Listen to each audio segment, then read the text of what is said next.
maging papapala po sa bawat isa sa atin. Yung first two ay na-share ko nung last Sunday, but we are going to have a recap. And then, yung second na half lang na na-share ko ay itutuloy po natin hanggang sa pangatlo ngayong gabi.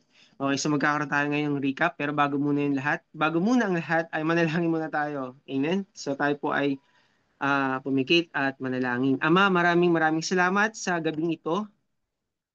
Ikaw ang Diyos noon, ngayon at magpakailanman. Ikaw ay hindi nagbabago. Salamat sa iyong kabutihan, salamat sa iyong pag-ibig, salamat sa iyong pag-iingat, salamat sa iyong pagpapagaling, salamat sa pagpapala na patuloy mong binibigay sa bawat isa sa amin. Ama, naniniwala kami na kahit kami po ay malayo sa isa't isa, Lord, binibless niyo po ang platform na ito at kami po ay kinakatagpo ninyo.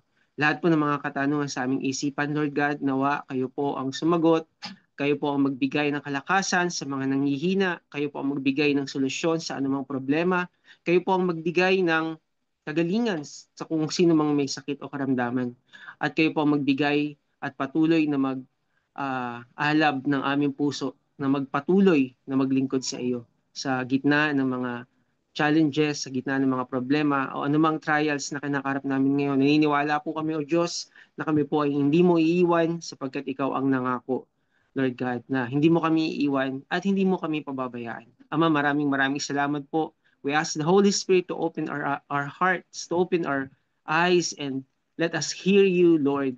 Let us hear your voice, even in the midst of turmoil or chaos, Lord.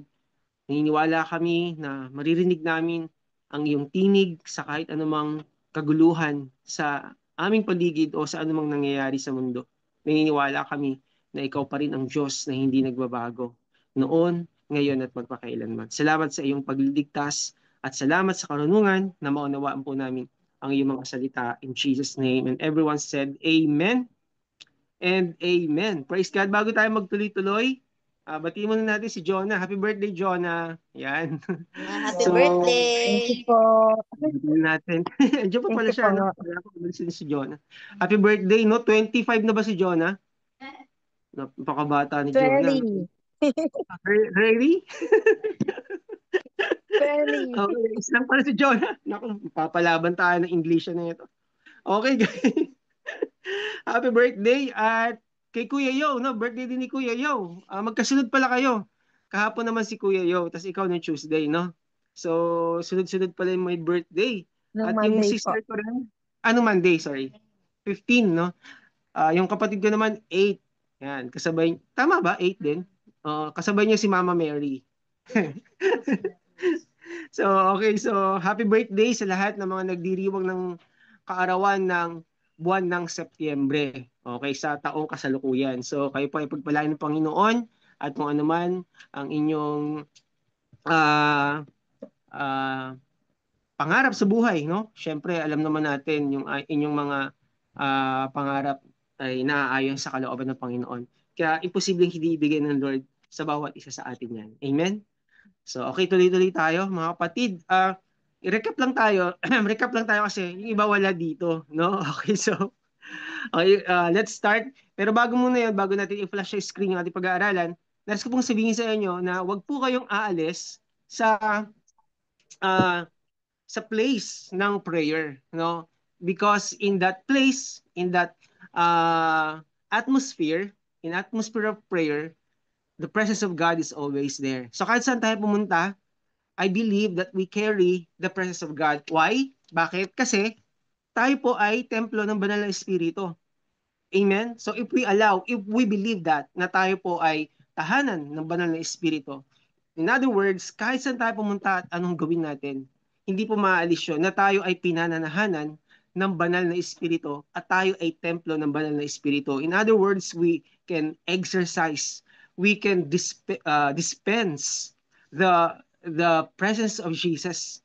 Yung dispenser ba, di ba? Pag nakita tayo ng rice dispenser, so anytime that we push the button, lalabas yung rice, no? At ganun din sa ating buhay Kristiyano. Every time na i-activate natin yung ating buhay Kristiyano because we believe that our body is the temple of the Holy Spirit and we are the living church. We are the living body of the Lord Jesus Christ, where Jesus is the head of the church and we are the church. Na-exercise natin, na-dispense natin, nare-release natin yung glory, yung kingdom, yung atmosphere na meron tayo, and that is the atmosphere of our Lord Jesus Christ, the atmosphere of Jesus, yung kanyang presence. So kapag pinapractice natin yan, no? Kahit may mga sa paligid natin, nakikita natin o nasa-sense natin na parang hindi ayos, every time na in-release natin yung love ni Lord, nag-pray tayo, ina-activate natin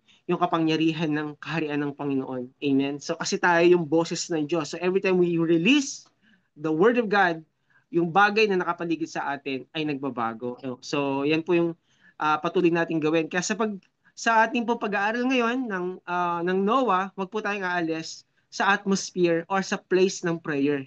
Amen? Kasi tuloy-tuloy po yan. Nung sinishare ko nga kay Lady Len, sabi ko, alam mo, lahat ng pinuntahan ko mga site doon, mga link na mga teacher natin, nakita ko nasa atmosphere din sila ng prayer. Nagulat ako, lahat sila nagpe-pray. I don't know, nung Monday ata yun, birthday ni Jonah yun. Sabi ko, iskan ko nga. Tapos, lahat sila nagpe-pray. Sabi ko, wow. No, nakakonect tayo, I believe na yung flow ng Holy Spirit ngayon, talagang sinasharpen yung ating discernment. Kasi pag tayo ay nasa place ng prayer, atmosphere ng prayer, nasasharpen po yung ating discernment. Tandaan po natin, every time na tayo po ay nagpe-pray, it's a dialogue, di ba? Nakikipag-usap tayo sa Panginoon. At ang salita po ng Diyos, amen? Ito yung salita ng Diyos, na-activate yung kingdom ng Panginoon through the Word of God. So, katulad nung na-share ni Pastora Vanessa, di ba? Nakakatuwa, no? Siguro, kung maraming mga young people makikinig, I believe, no, makaka-relate sila kasi more on mga ginamit niyang mga illustration ay sa panahon natin, no? Yung mga email, mga technology sa time natin. Amen. Praise God. So, tuloy-tuloy tayo. Let's flash on the screen. Ito po yung ating title. Panibago po nating title. Because I believe, no, niniwala ako na ito po yung mangyayari sa panahon natin. Amen. So, ito po yung ating topic, The Days of Noah. Or As It Was in the Days of Noah series message. Next slide. Ang tagal ng ating ang tagal ng anong ano natin. Ayan, As It Was in the Days of Noah. Okay, number one, ang mapag-aaralan natin, ang topic na to, hindi ko pala nabago, hindi ko pa nadagdag, I think hanggang 12 yan. Kaya ako, para ma-surprise naman tayo dun sa tatlo. Okay, actually 12 yan. So, pasadahan po natin ang mga topic na ito.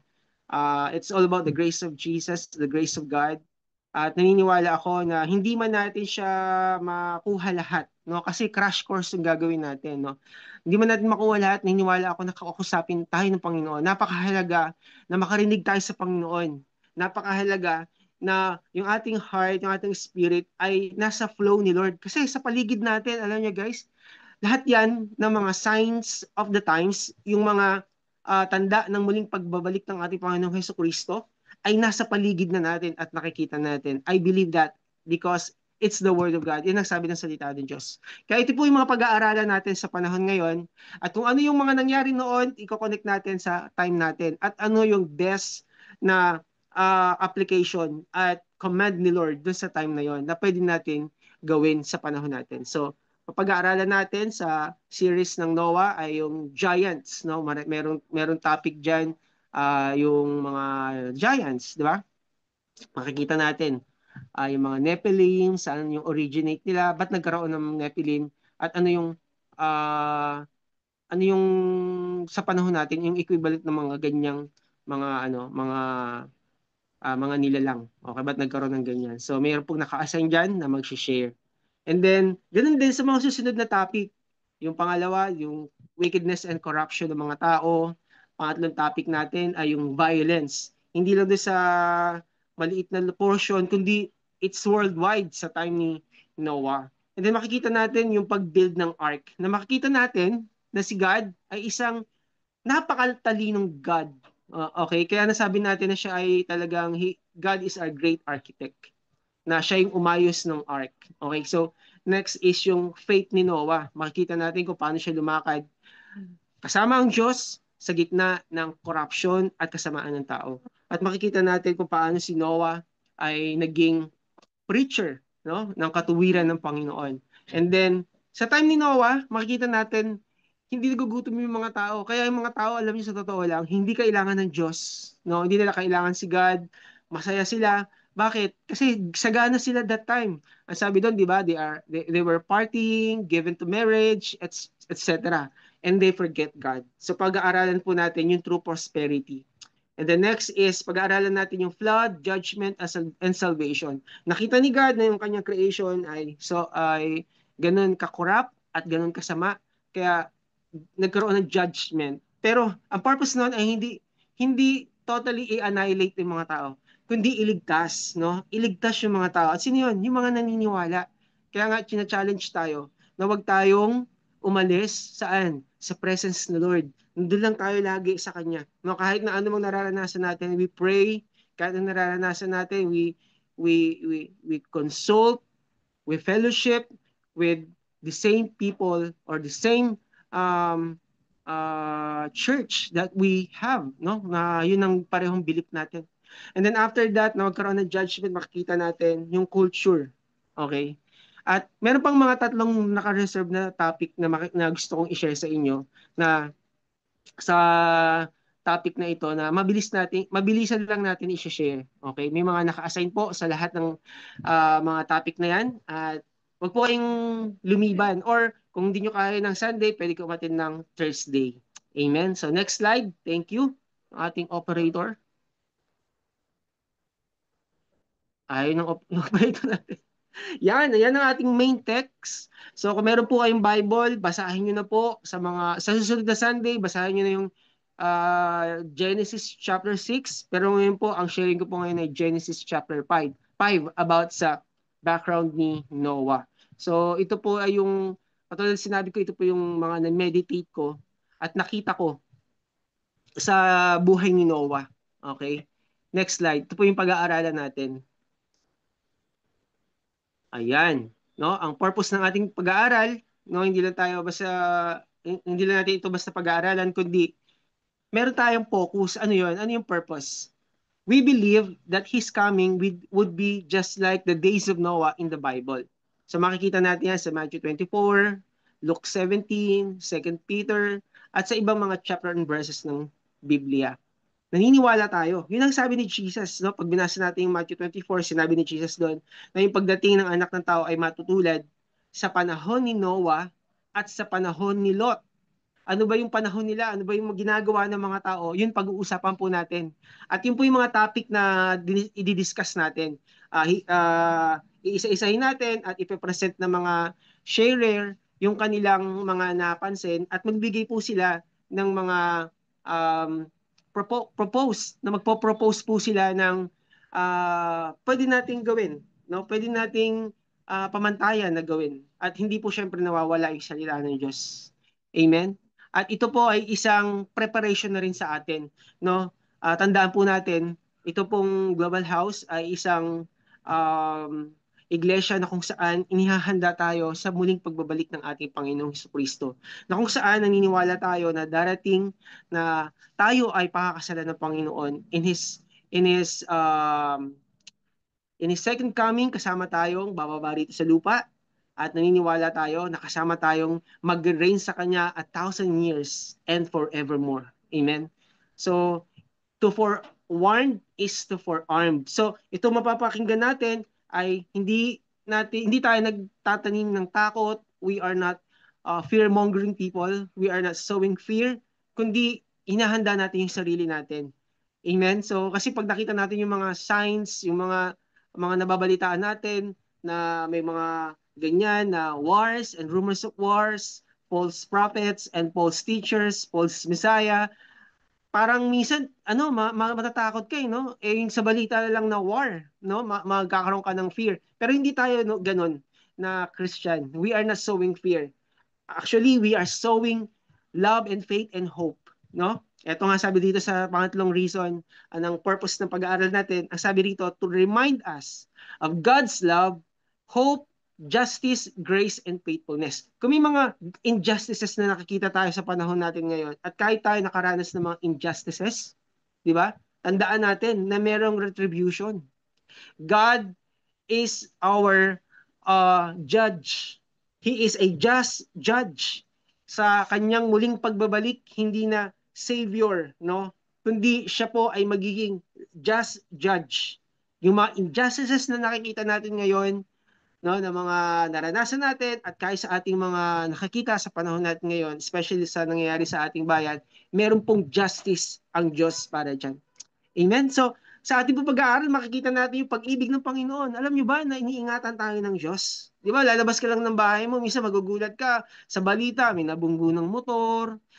Pero tayo iniingatan ng Panginoon. How many times, di ba, na tayo ay iningatan ng Lord? Ako nga, nung kailan lang, parang hindi maganda yung pakaramdam ko, no? Ngayon lang pala, no? Kahapon din, hindi maganda pakaramdam ko. Ngayon, okay. Nung linggo talagang sinisipon talaga ako, hindi ako makapag-share. Pero I command my body, I pick up my body. Say ko, Lord, mag-share po ako. Kakausapin ko na saan si Doc Val or si Pastor Rochelle eh. Sabi ko, si Pastor Doc kaya mag-share. Kasi lagi namin hinahatak talaga si Pastora Doc Vanessa. Pero praise God, sabi ko, no. This time, ako mag-share kasi ito yung ano namin eh, ito yung inaantay namin na topic about kay Noah. Di ba? And then there is hope. Amen? Hindi tayo katulad ng mga tao sa paligid na parang wala ng pag-asa. No. Sabi ng mga ilang tao, wala ng pag-asa yung bayan natin. Hindi yan totoo. Merong pag-asa sa ating Panginoong Jesus. Eh bakit yung mga Christian, 'di ba? Kung sino pa yung Christian, sino pa yung gumagawa ng kasamaan. Alam niyo po ba na ito yung season na kung saan sinishake ni God ang foundations ng earth. At ang unang masishake na foundation ay yung mga Kristiyano, yung foundation ng church. Kasi kung meron judgment na darating, the judgment begins in the house of God, sa ating pong mga anak ng Diyos. Amen? At syempre, itong topic natin, it's all about the grace of God. Amen? The grace of salvation. Yung salvation ni God, hindi naman niya i-destroy ang tao, tapos wala na. Hindi, kaya nga niya tayo create eh. Di ba? We are created in the very image and likeness of God. Ba't niya i-destroy? No.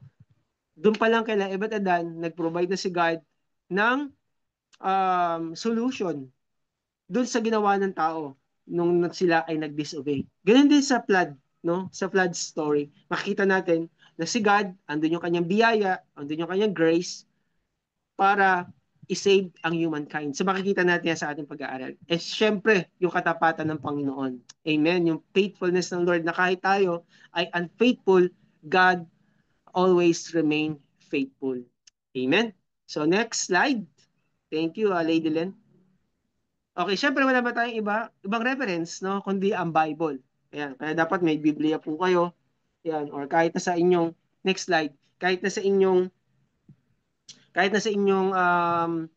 cellphone, meron kayong audio Bible or electronic Bible. Ang sabi ng 2 Timothy chapter 2 verse 16, all scripture is given by inspiration of God and is profitable for doctrine, for reproof, for correction, for instruction in righteousness, that the man of God may be complete, thoroughly equipped for every good work.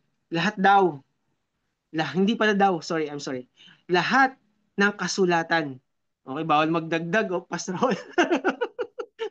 Dagdag bawas. So dito, all is scripture. Nako, all yan, di tayo live, no? All is scripture is given by inspiration. Lahat ng kasulatan, hindi lang isang kasulatan, kundi lahat, no? Lahat ng ito, ng kasulatan na to, ay binigay sa atin, no? At ito ay kinasihan ng banal na espiritu. So hindi lang isang bahagi, kundi lahat. When the Bible says all, in Greek, it means all. Okay, kasi sa New Testament, ang New Testament ay nasulat sa Greek language, Koine Greek, hindi po modern Greek, kundi Koine Greek. Ito yung Koine Greek, ito yung Greek language sa time ni Jesus. And then sa Old Testament naman ay Hebrew language. At yung ibang mga chapter and verse sa Daniel, saan pa ba? Sa part na yan, no, ay mayroong ano bang tawag rito sa language na to? Nakalimutan ko. Hebrew and nakalimutan ko sa part na yon, may iba pang language na sa hindi. Yes, yes, Aramaic. Thank you, Lady Len. Pero may isa pa ako naiisip, Aramaic ba? Tama, sige. Isa yung Aramaic, no? Okay, next. Ito po yung ating pag-aaralan. Tatlong bagay na gusto ko pong i-share sa inyo.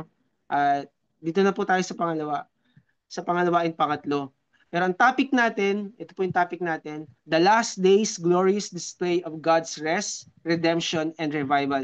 Yung God's rest, na-share ko nung last Sunday, and then nagkaroon tayo ng sharing din sa redemption na kalahati. So ito po yung itutuloy natin. Pero for the sake na wala yung iba sa nung Sunday, babasahin ko na rin yung God's rest. Okay, let's pakita natin sa ating screen. Sabi doon, 'di ba? Sa chapter 5, hindi ko na babasahin yung chapter 5 kasi gawin yung assignment at basahin niyo yung chapter 5 para makita niyo yung lineage ni ano ni Noah. Okay? So, ayan po yung part ng ating introduction. Next slide. So sa chapter 5, makikita natin doon yung kanyang lineage o yung kanyang genealogy.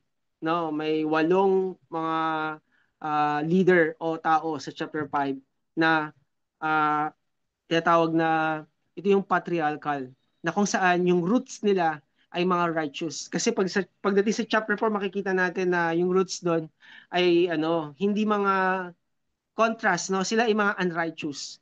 No, sa chapter 4 makikita natin.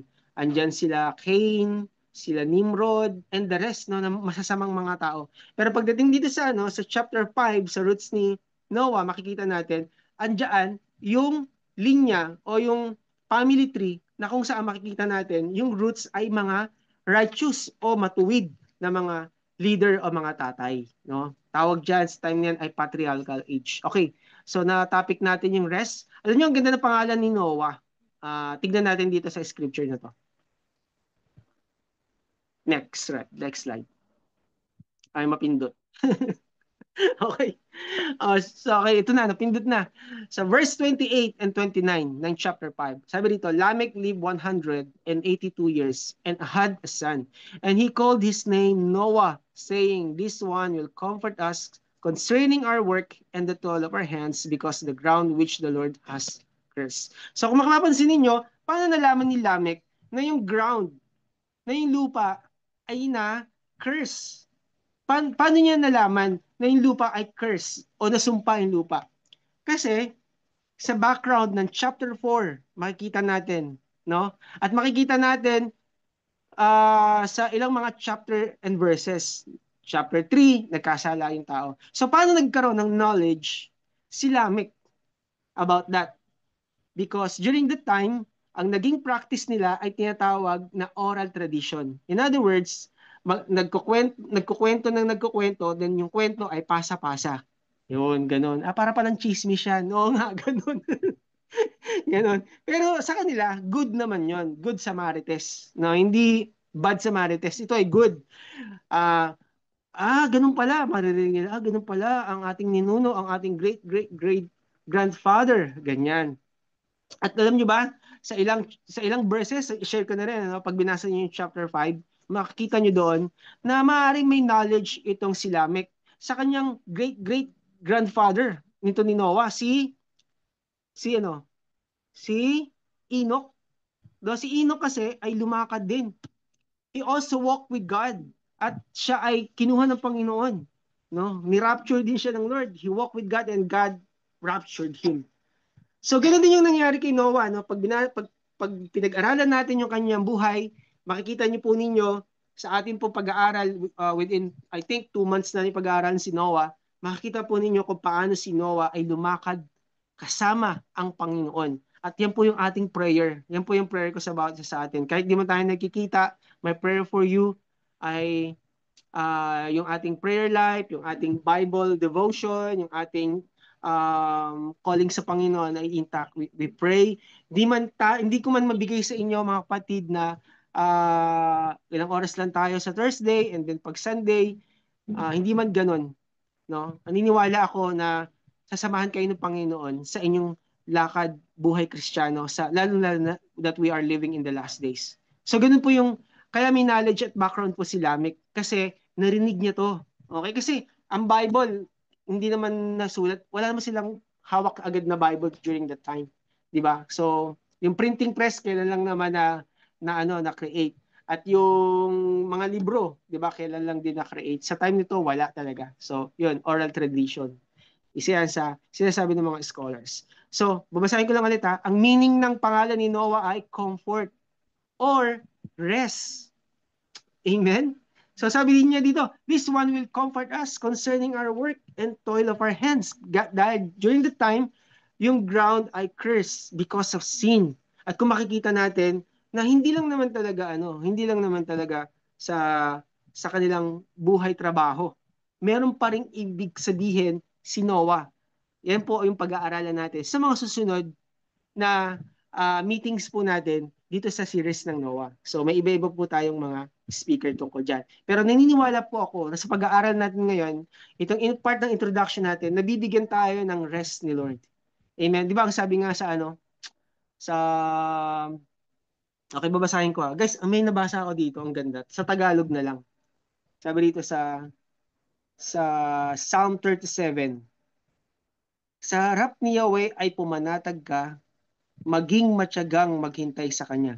Sa English, rest in the Lord and wait patiently for Him. Parang ang layo ng Tagalog, no? Rest in the Lord and wait patiently for Him. Sa Tagalog, sa harap ni Yahweh ay pumanatag ka, maging matyagang maghintay sa Kanya. Huwag mong kaiinggitan ang gumiginhawa sa likong paraan, umunlad man sila. 'Di ba? Minsan tayo mga Kristiyano, Lord, bakit ito? But ito, grabe naman to, no? Talagang pinoprosper, no? Talagang halos ano natin, no, yung tao iput natin into pedestal. Pero later on, pag nakita natin yung background, Diyos ko po, sa panloloko pala niya ginawa yung kaya pala siya nagpo-prosper. It's because of wrongdoings. So dapat hindi po talaga ganun. Alam niyo po, ang hirap talaga, no? Alam ko po yan na tayo minsan nagugulat tayo, Lord, magtitiwala pa ba ako sa mga Kristiyano? Ba't mga ganito itong mga nangyayari sa paligid natin? Kasi isa po yan, no? Isa po yan sa deception ng enemy. And do not be deceived. Do not be deceived. Wag po tayong palinlang at tayo po ay mawala ng ganang magsimba, magtiwala sa Panginoon, and later on, ayaw na nating magsimba. Dahil tisod tayo, di ba? May ganyan ba yung yung JIL? Ay, sorry. Well, hindi naman tayo live, no? Ganyan ba yung yung naglilingkod sa Panginoon, di ba? So okay, so much for that sa sa number one, hindi ko na dadagdagan, pero ang gusto ng Panginoon, magkaroon tayo ng kapahingahan na nagmumula sa Kanya. Ito na sabi ni God, di ba? Come to me, all you who are weary and heavily laden, and I will give you rest. Okay, next slide. Ito yung pangalawa na hindi ko natapos. Patuloy natin ngayon. Okay. Okay, may oras pa naman tayo. Okay, pangalawa is redemption. Alam niyo ba na may gagawin si God na ito yung supernatural redeeming. Magkakaroon ng i-redeem ni Lord yung land, i-redeem ni Lord yung time, i-redeem ni Lord lahat sa buhay natin if we believe. Okay? Basahin natin yung 15 and to 21 ng Ephesians chapter 5. Ang sabi dito, see then that you walk circumspectly, not as fools, but as wise, redeeming the time, because the days are evil. Therefore, do not be unwise, but understand what the will of the Lord is. And do not be drunk with wine in which is dissipation, but be filled with the Spirit. Okay, basahin natin yung atras tayo ng konti. Masyado pa lang, teka lang nabigay ko pala ito pala yung steps na dapat natin gawin kasi nagde-report na siya eh. Okay, dito tayo atras tayo ng konti sa verse, basahin ko dito sa verse 6. Sabi dito, let no one deceive you with empty words, for because of these things the wrath of God comes upon the son of disobedience. Therefore, do not be partakers with them. For you were once darkness, but now you are in the light. Walk as children of light. For the fruit of the Spirit is in all goodness, righteousness, and truth, finding out what is acceptable to the Lord, and have no fellowship with the unfruitful works of darkness, but rather expose them. You know guys, kaya nagkakaroon ng, nakikita natin, di ba? Katulad ng sinabi ko kanina, kung merong uunahing i-judge si Lord, hindi yung masasama. Ang unang i-judge ni God, tayo na mga anak niya. The judgment begins in the house of God. So kung nananalangin si Habakuk, sabi niya, Lord, bakit ganun? Bakit ganun? Parang binibigyan mo ng pabor yung aming mga kaaway.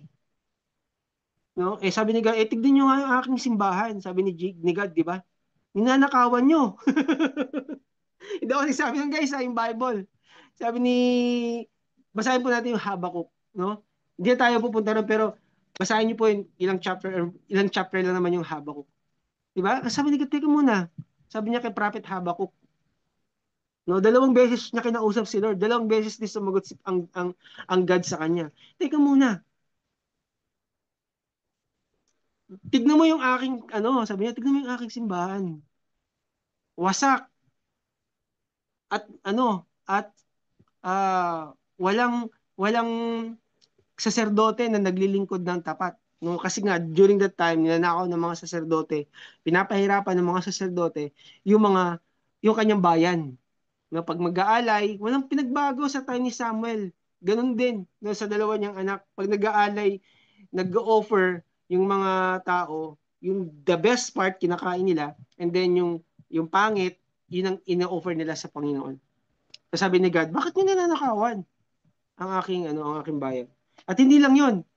Pakikita rin natin kay Isaiah, yung mga pare may bribery, nagba-bribe, no, naglalagay. So sabi ko, Lord, talagang yung judgment magsisimula sa atin. Kaya nga sabi dito, see then, sa verse 15, ito, nakalagay sa screen, see then that you walk circumspectly, no, wisely, not as fools, but as wise. Why? Because God will redeem the time. Why? Because the days are evil. Napapansinin niyo sa time natin, 'di ba? Kung kilala niyo si Charlie Kirk, hindi ako sa mga iba niyang mga sa ibang niyang mga belief, pero sa akin, grabe siya mag-propagate ng gospel, hindi siya natatakot, no?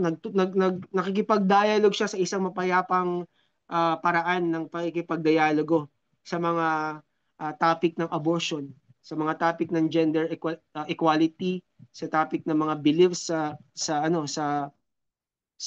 religion, no? Nagkakaroon siya ng malaya. Hindi ito humahantong sa pagpatay. Nakakapagtaka ngayon, grabe, no, kahit na may mga disagreements sa belief, wag naman tayo maging disrespectful. Yung ngayon lagi ko sinasabi. Kung mayroong mga disagreements tayo sa belief, wag maging disrespectful. Kasi the moment that you disrespect your yung opponent mo, no, sa debate, is the moment, wow, na magkakaroon ka ng galit. At yung hatred na yan yung magli-lead sa'yo to kill. Kaya yung pumatay kay Charlie Kirk, I don't know if you're familiar with Charlie Kirk, pero yung pumatay sa kanya, yung bumaril sa kanya, punong-puno po ng galit yon, I believe. No? Kasi hindi mo naman kayang pumatay ng isang tao kapag hindi ka galit. No? He nursed grudge at kumantong talaga sa yun, pagwasak ng buhay ni Charlie Kirk. Pero makikita natin ngayon, ang daming Charlie Kirk, hindi na stop. No, hindi na stop yung gospel because that's the gospel. No? Si Peter, paano ba namatay si Peter? Pabaliktad ba? Pabaliktad ba siya pinatay? Meron ba dito mga scholars? Nakalimutan ko eh. 'Di ba? Pabaliktad, no? Yung crucifix, 'di ba? Crucifixion, biniliktad 'yun. Pinako siyang naka paano ibig sabihin ito? Pabaliktad yung krus, tapos siya doon, pinako siya doon, pag gano'n siya pinatay si Peter. Nung na-born again si Peter, sa Book of Acts, makikita natin, nag-preach siya ng ilang ng libo ang na-convert, 3,000. And then later on, 5,000. Di ba? Pero kung titignan natin si Stephen, nag-preach siya. Wala na-convert. Ano nangyari? Pinagbabato siya hanggang mamatay. So, kung merong mang, kung merong mga, teka muna, bakit ganun? Kasi minsan sasabihin sa'yo ng enemy, Wala ka namang puro pakinig ka lang ng Bible. Hayaan mo lang. Hindi mo nga alam kung sino yung na-bless sa'yo at nadala mo sa Panginoon, di ba? Kasi yung enemy, magsasalita yan sa'yo. Ay, ganyan ka, wala kang fruit, wala kang bunga. Don't entertain the devil. Kasi hindi mo alam kung sino yung nadadala mo sa Panginoon. Amen? So isa sa mga i-redeem na ni God na time sa buhay natin ay yung ano natin, yung oras natin, no? I-redeem ni God yung time. Kasi napakarami sa time natin, no, na attacks ng enemy at yung isa sa mga attack ng enemy ay yung um, i-judge ka. Ilalagyan ka ng guilt para hindi ka mag-function or mag-obey sa calling mo. Ang pinakamatinding atake ng enemy ay yung guilt. Wag tayong magpadala sa enemy. Kasi napakahalaga ng oras natin, guys. Amen. That's why nire-redeem ni Lord yung isa sa redemption na ginagawa ni God yung time. Napansin niyo ba 'yon? Binibigyan tayo ni God ng pagkakataon every day na gumigising tayo. It's another opportunity na na ma-redeem natin yung time natin. Magamit natin yung buhay natin, magamit natin sa kalooban ng Panginoon according to His purpose and according to His will. Na pagdating ng time na wala tayong pagsisisihan. Marami akong mga nakilala na mga hindi naman na yung iba nasa middle age, no? Yung iba nasa 60s. Sabi nila, sayang nung bata ako, talagang at sabi nga nila, parang wasted yung time ko. Don't worry.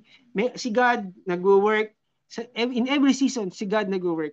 Kung na-miss mo yung teenager, na-miss natin yung 20s, yung 30s, yung 40s natin, si God is still at work in every season.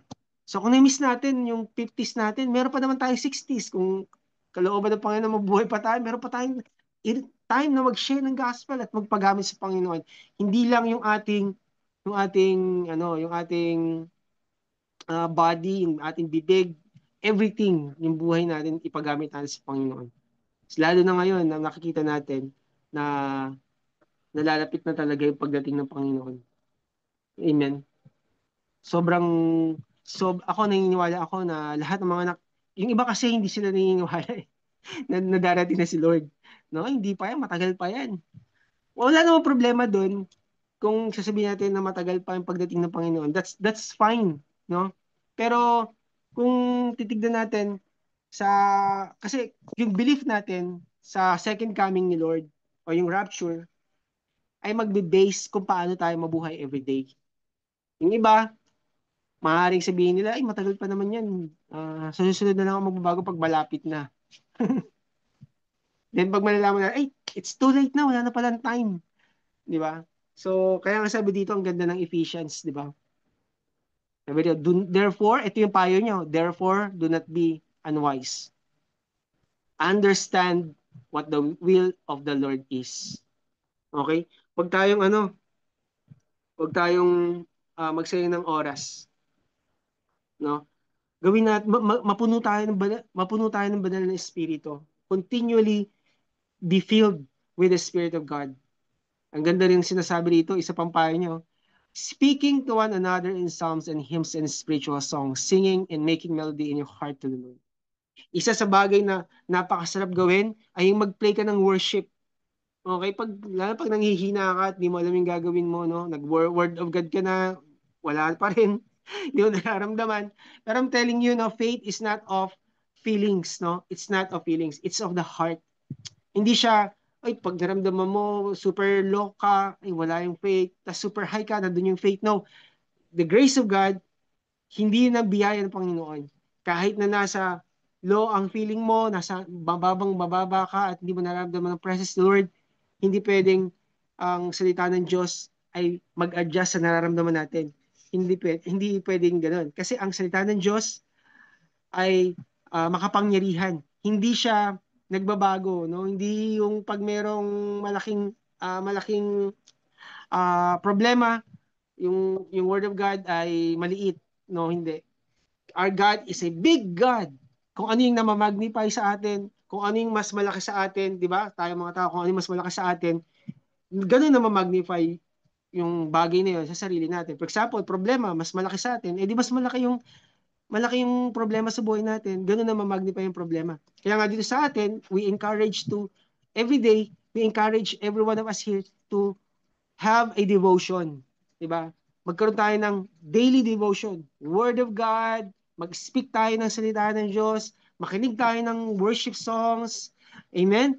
Makipag-fellowship tayo, at gumawa tayo ng, mag-spend tayo ng time natin kay Lord. Quality time with God. Amen.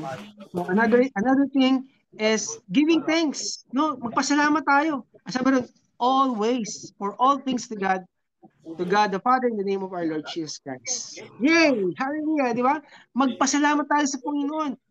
Minsan, di ba, pag high tayo, balik tayo sa high and low. Pag low tayo, ang hirap magbigay ng thanksgiving sa Lord. Pero pag high, di ba, ang taas ng ating spirit, sobrang hallelujah, talagang napaka-out loud natin. Pero pag nanghihina tayo, Lord, thank you. Parang ang hirap mag-pray, ang hirap magbasa ng Bible, ang hirap mag-share ng gospel, ang hirap mag-encourage. Di ba? Minsan yung mind natin, paano ko makakapag-encourage kung sarili ko hindi ko ma-encourage.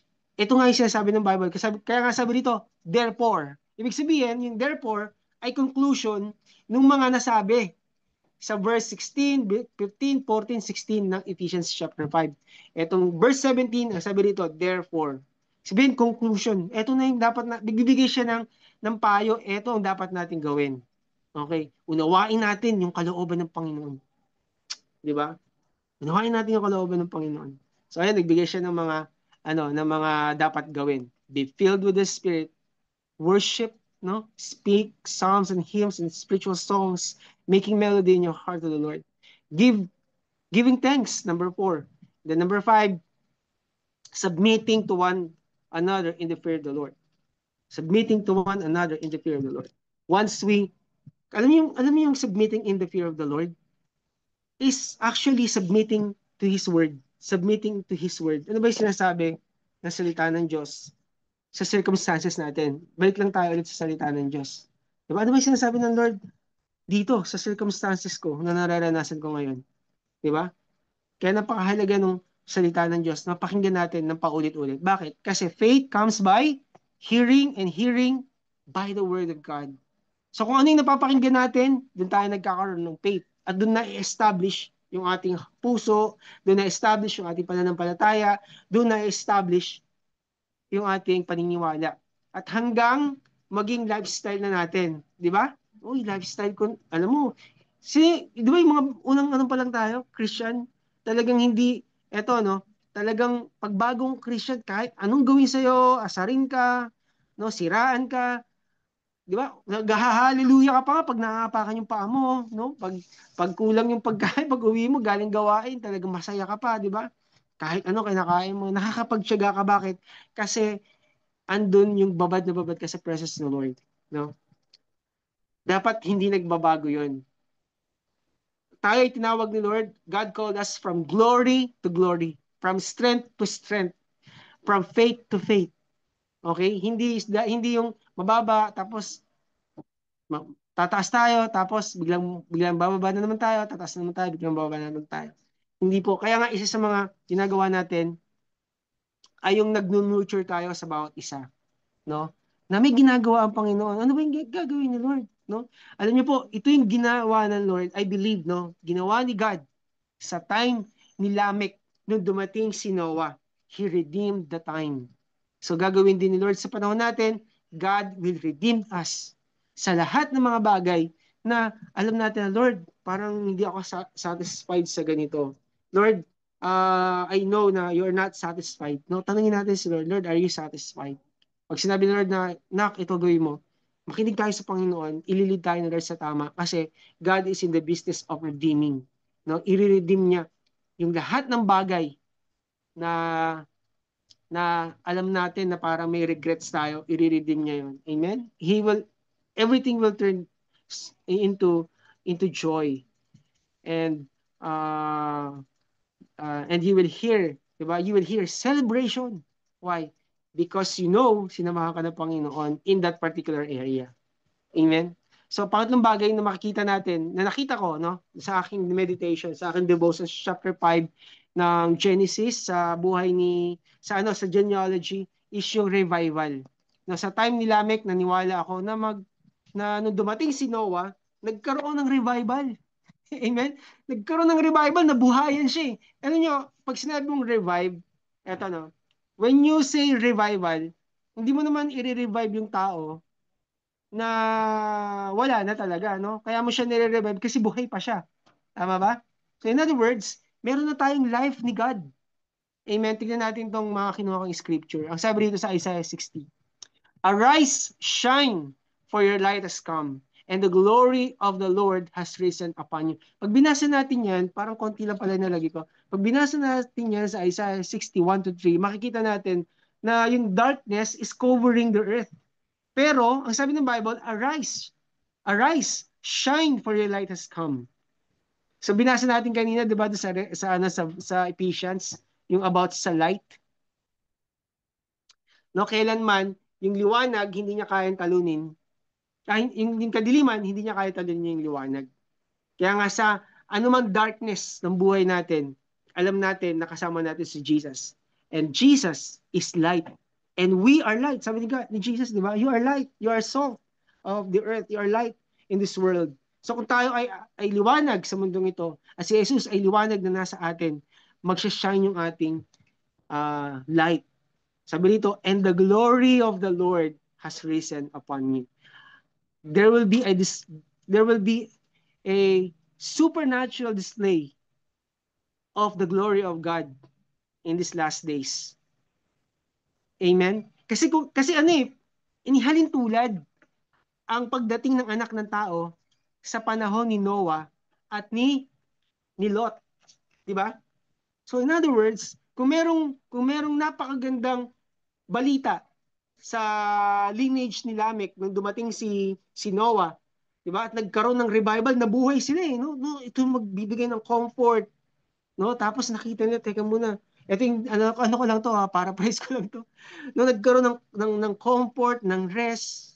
Nakita nila na i-redeem na si God ay i-redeem yung time. And then na-revive sila. I believe sa time din natin ngayon, gagawin ni God, there will be a revival in the land. Sa time natin, magkakaroon ng napakalaking revival.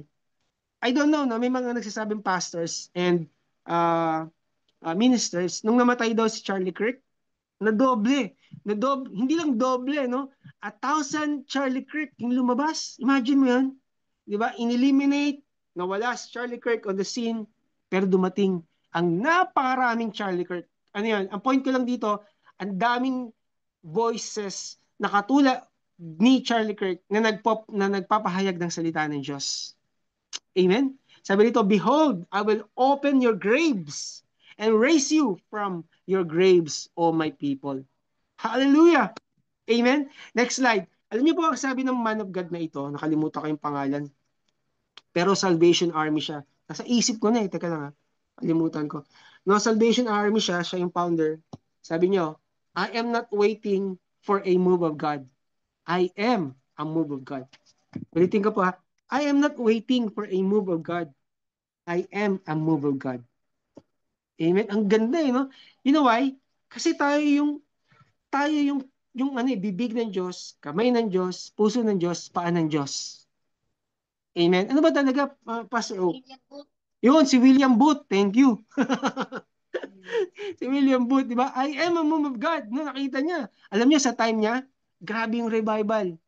No, mga bulag, nakakita, patay, nabubuhay, mga sakit na hindi gumagaling, gumagaling. No, yung mga lasinggero talagang wala nang pag-asa sa buhay, nakarinig ng gospel ni Jesus. Grabe, nagbabagong buhay talaga. Yung mga magnanakaw, nagbabagong buhay. Guys, sa time natin, naniniwala ako mangyayari pa rin yun. Kasi kung merong bagay sa nangyayari, no, ako naniniwala ako, no, sa time, no, sa time, I believe this is the last move of the Holy Spirit. The last move ng Holy Spirit. yung ipakita niya yung kapangyarihan. Kasi nakikita natin ngayon, napapansin niyo ba na mas nag-glorify yung evil, no? Corruption dito sa government, wars in the Middle East.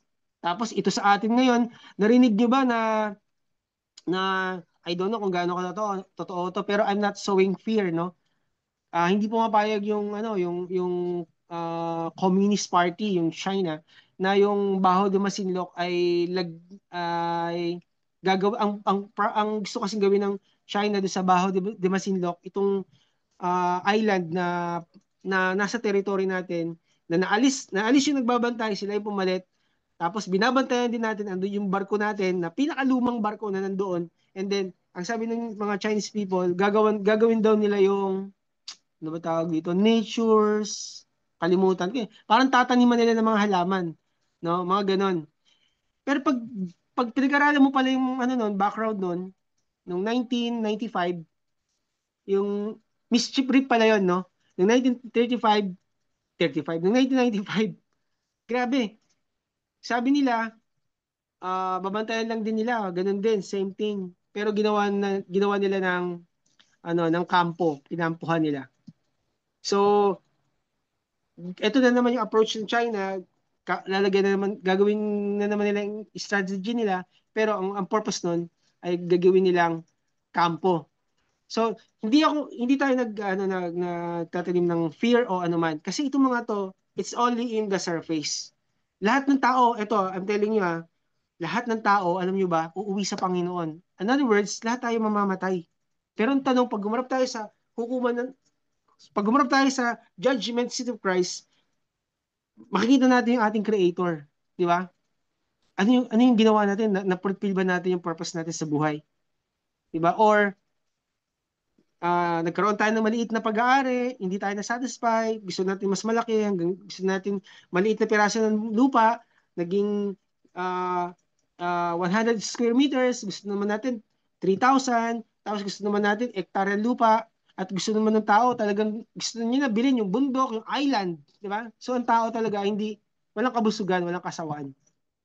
Pag umarap tayo sa Panginoon, na-fulfill ba natin yung pinapagawa niya sa atin? That's it, di ba? Yun eh. Kaya nga itong mangyayaring revival sa buhay natin, ang maraming mga tao naghahanap at nauuhaw.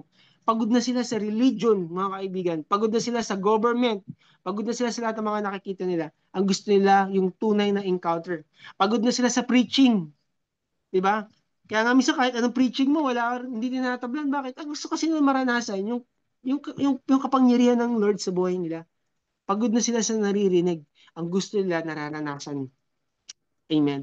So maging kamay tayo ng Panginoon, maging bibig tayo ng Diyos, at maging kilos tayo ng Panginoon. Ngayong gabi, sumobra na ako ng oras. Ngayong gabi, kung may gusto mag-share o kung wala naman, magpipray na tayo. Ano yung bagay na naiisip natin, no? Na ini-inspire tayo ni Lord. Maaaring pwede natin i-share o pwede tayo mag-testimony kung meron man, pero kung wala, okay lang.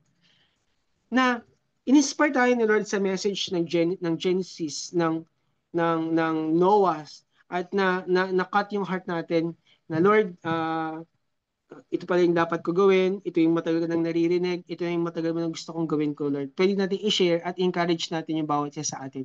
Kasi I believe na meron. Amen? Kasi tayo, di ba? Sobrang na-occupy tayo sa dami ba naman ang ginagawa, lalo na yung mga nanay, di ba? Yung mga nanay na may sobrang daming anak na masisipag. Minsan na-occupy na yan ng sobrang dami na ginagawa. Di ba? Yung mga tatay na sobrang daming oras sa trabaho, na-occupy ng trabaho. Hindi naman natin masisisi yung mga magulang dahil syempre, ano naman yung ibibigay nila sa kanilang mga anak. Pero wag natin kalilimutan si God in the equation. Amen? So, ito si Pastor O. Maraming salamat sa gabing ito. Bago tayo magtapos, tayo po ay mananalangin. Ama, maraming salamat po sa aking mga kapatid na nandito. Pagpalain niyo po ang bawat isa. Hayaan niyo po na ang banal na Espiritu ang patuloy na kumausap sa amin, magbigay ng kalakasan sa amin. Buksan niyo ang aming mga mata, ang aming mga puso. Tulungan niyo kami na sumunod sa iyo. Binibigay po namin sa inyo ang aming mga mahal sa buhay, ang aming mga pamilya. Lord, kayo po ang magpuno ng lahat ng aming pangangailangan. You will provide for everything, Lord God. You will heal us, Lord, kung meron man kami mga sakit o karamdaman. Iingatan mo kami sa kahit saan man kami pumunta, Lord. Ikaw ang aming solution, ikaw ang aming provider, ikaw ang aming tagapag-ingat. Ama, maraming maraming salamat po. Ito po ang aming samot dalangin sa pangalan ng Jesus. Amen and amen.